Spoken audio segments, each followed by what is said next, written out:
بسم اللہ الرحمن الرحیم۔ اس ویڈیو کو لائک کریں اور اس چینل کو ضرور سبسکرائب کریں۔ دلچسپ سبق آموز واقعہ۔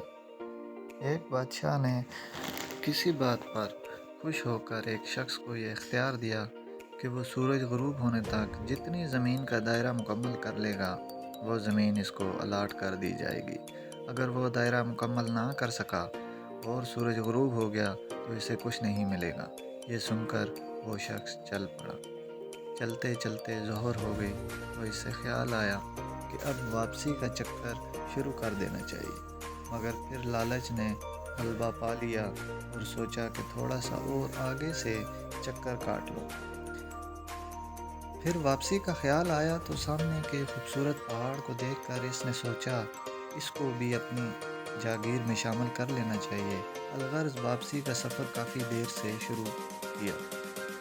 اب واپسی میں یوں لگتا تھا جیسے سورج نے اس کے ساتھ مسابقت شروع کر دی ہے۔ وہ جتنا تیز چلتا پتہ چلتا سورج بھی اتنا جلدی ڈھل رہا ہے۔ عصر کے بعد تو سورج ڈھلنے کے بجائے لگتا تھا پگھلنا شروع ہو گیا ہے۔ وہ شخص دوڑنا شروع ہو گیا کیونکہ اسے سب کچھ ہاتھ سے جاتا نظر آ رہا تھا۔ اب وہ اپنی لالچ کو کوس رہا تھا مگر بہت دیر ہو چکی تھی۔ دوڑتے دوڑتے اس کا سینہ درد سے پھٹا جا رہا تھا، مگر وہ تھا کہ بس دوڑے جا رہا تھا۔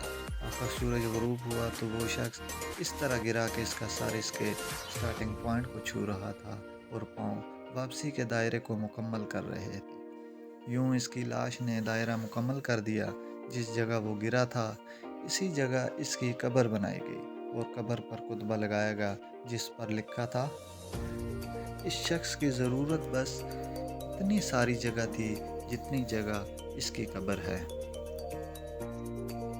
آج ہمارے دائرے بھی بہت بڑے ہو گئے ہیں، چلیے واپسی کی سوچتے ہیں۔ اللہ پاک ہمیں موت سے پہلے موت کی تیاری کی توفیق نصیب فرمائے اور خاتمہ بالخیر فرمائے، آمین۔ اگر آپ کو یہ ویڈیو اچھی لگی ہو تو اس ویڈیو کو لائک کریں اور چینل کو ضرور سبسکرائب کریں۔